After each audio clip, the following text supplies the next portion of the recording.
Bago natin simulan ang kwento na ito, i-like nyo ang video na ito at mag-subscribe kung bago lang kayo dito sa ating channel.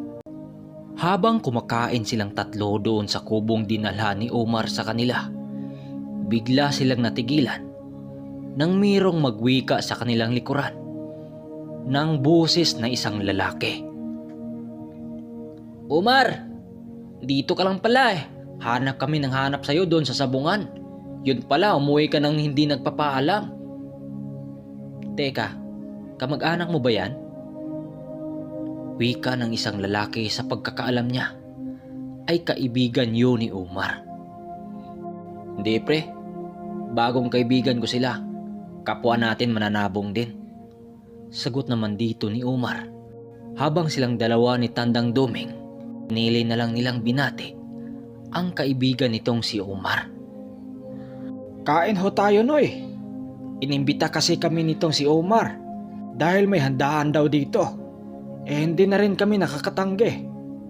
Paliwanag naman dito ni Manong Duming.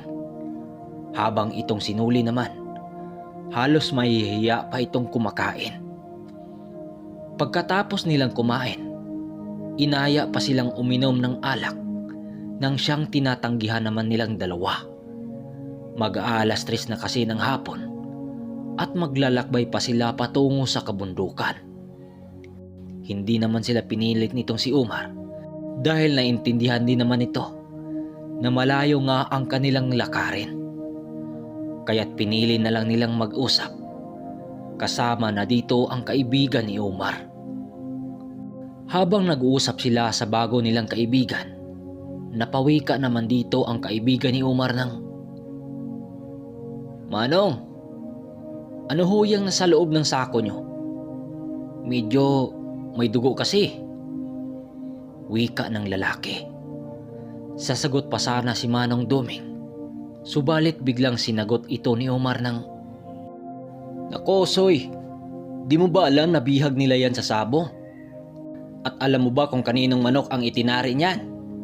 Yung nakatali na manok sa labas." Sabay turo ni Omar sa manok nila Tandang Duming na nakatali sa labas ng kubo. Sila Manong Duming naman, nakangiti lang itong nakatingin sa kanila. Dahil sa ibinulyas nitong si Omar, halos naman hindi makapaniwala ang kaibigan nitong si Busoy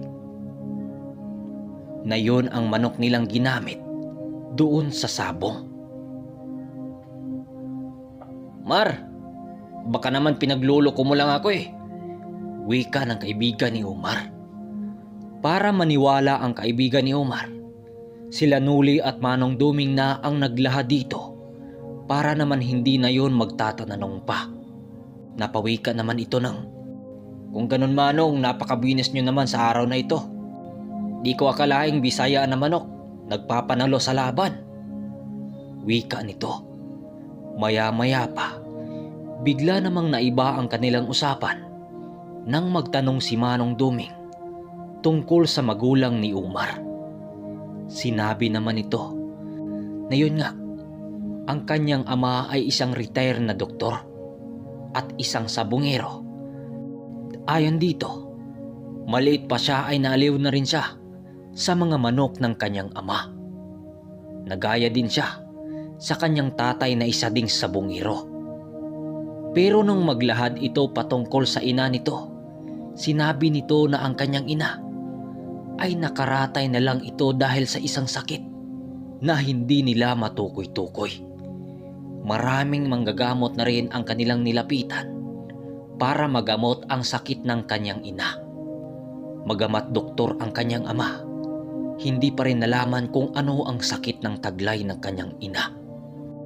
Marami na ring albularyo at mga manggagamot ang kanilang nilapitan, pero ni isa walang naglakas ng loob para gamutin ang kanyang ina. Ang mga dahilan ng mga ito, ayaw lang nilang madamay sa salang nagawa ng kanyang ina sa isang pamilya ng mga maharlikang engkanto. Nang marinig yun nilang dalawa, tumindig ang mga balahibo nila dahil sa gulat na inilahad ni Omar.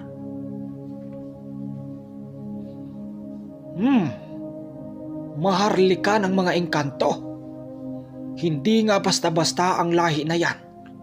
Dahil yan ang pinakamalakas na uri ng engkanto. Hayaan mo, kakausapin ko ang ama mo. Baka meron akong maitulong sa problema nyo. Nang marinig yun ni Umar, baka sa pagmumukha nito, ang labis na gulat. Maya-maya pa, nagpaalam sa kanila si Umar na pumasok na muna siya sa loob ng kanilang bahay. Maya-maya pa, nasipat nila itong si Umar na lumabas ng kanilang bahay na may kasama-kasamang isang lalaki, may katandaan na. Paglapit nito sa kanilang dalawa, nagwiwika ito ng, "Ito ho, Manong, papa ko." "Apa, mga kaibigan ko po." Wika naman ni Umar sa kanyang ama. Magandang hapon sa iyo, Ginoo. Kayo pala ang ama ni Umar. Oo nga, magandang hapon naman sa inyo, Manoy. Umar, pinakain mo na ba sila? Wika ng kanyang ama. Oo, tay. Kanina pa kaming nag-uusap niyan eh. Nakilala ko sila doon sa sabungan, tay. Dahil nakita kong napakabagsik ng panabong ng maglulong ito. Wika naman ni Umar dito. Mga sabungero din pala kayo, Manoy. Ako nga pala si Mindo, isang sabungero dito sa aming bayan. Wika ng ama ni Umar. Dahil nga puro silang sabungero, kung kaya't mabilis lang silang magkasundo. Maraming usapin ang kanilang tinalakay noon hanggang sa dumating ang kanilang paksa patungkol sa kalagayan ng ina ni Umar. Ayon sa ama ni Umar, dumating na lang daw ang isang umaga na hindi na makatayo ang asawa nito at hindi na rin makapagsalita. Kung hindi mo mamasamain mundo, maaari ko bang masilayan ang kalagayan ng iyong asawa? Wika dito ni Manong Duming. Dahil sa kanyang mga sinasabi, kaya't dinala sila sa loob ng bahay nito kung saan nakita nila ang kalunos-lunos na kalagayan ng ina ni Umar. Halos butot balat na ang buong katawan nito habang nakaratay na lang sa isang malaking wheelchair na tulak-tulak. Magamat hindi nakapagsalita ang asawa nito, subalit batid ni Manong Duming na may gustong sabihin sa kanila ang asawa nitong naghihirap. Nang hawakan ni Manong Duming ang pulso ng ina ni Umar, biglang napausal itong si Manong Duming nang maramdaman ito ang presensya ng isang maharlikang engkanto. Nang maramdaman yon ni Manong Duming, nagwika ito sa ama ni Umar ng, Mundo, matagal na pala itong sakit ng asawa mo at nararamdaman ko na malapit nang kunin ang kaluluwa ng asawa mo ng hari ng mga engkanto dahil sa kasalanan ng asawa mo. Nang marinig yun ng ama ni Umar, animoy sinakluban yun ng langit at lupa at lumuhod sa harapan ni Manong Duming na nagmamakawa na tulungan sila kung meron man silang maitulong. Mundo, huwag kang mag-alala. Gagamutin ko yung asawa mo hanggat sa aking kakayahan. Magtiwala ka lang, Mundo, sa Panginoon. Babalik na muna kami sa bundok para kunin ko ang mga gamit ko. Huwag kang mag-alala. Babalik din kami dito sa lugar nyo makalipas ang 3 araw. Wika dito ni Manong Duming. Labis naman ang pagpasalamat ng ama ni Umar kay Manong Duming. Bago sila umuwi, pinabaunan sila ng maraming pagkain ng ama ni Umar bago sila akyat ng bundok. Makalipas lang ang ilang oras, kasagsagan na silang umakyat ng bundok habang binagtas nila ang daan papuntang bundok. Napatanong naman itong sinuli kay Manong Duming ng, Manong, di ko alam na isa pala kayong manggagamot. Kung di tayo napadpad sa lugar na yun, wala talaga akong alam na isa pala kayong manggagamot. Wika naman ni Noli kay Manong Duming. Bago sila tuluyang mapadpad sa kubo ni Noli, napagdesisyonan nitong si Noli na dumaan na muna sa bahay ng kanyang mga magulang para maibigay ang ilang dala nilang pagkain. Pagdating nila sa bakuran ng mga magulang ni Noli, napangiti naman siya ng bahagya nang marinig niya ang kanyang mga kapatid na nag-ingay na kumakain. Saktong naghapunan kasi ang kanyang mga magulang. Nang nakarating sila sa bahay ng mga ito, nagwika dito si Manong Duming ng, Dito na pala nakatira ang mga magulang mo. wika naman ni Manong Duming. Paglapit nila sa entradang pinto ng bahay ng kanyang mga magulang, kinatok niya ito habang nagwiwika ng, Tay! Nay! Sinuli ito! Anak nyo!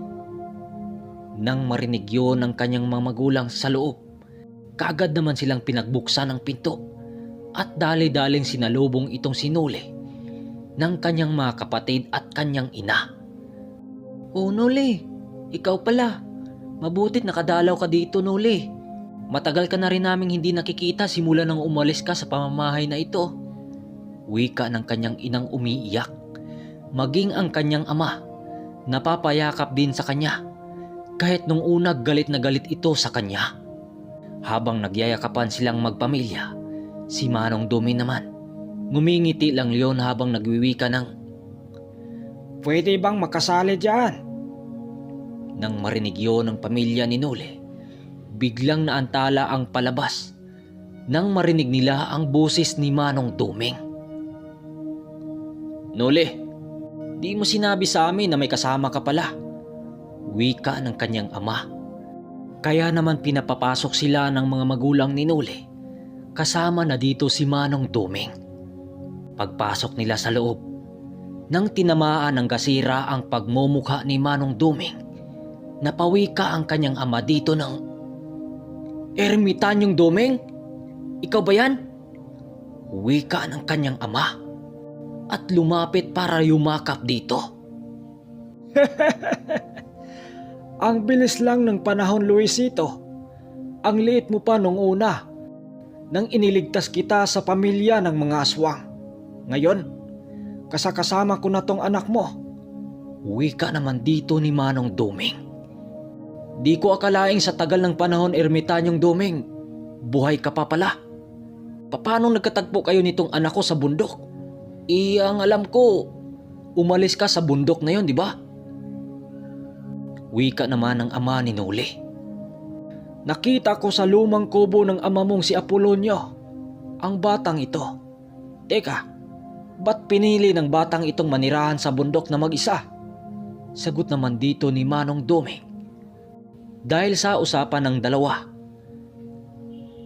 doon niya nalaman na isa palang ermitanyo ang nooy akala niyang ordinaryong matanda na si Tandang Duming.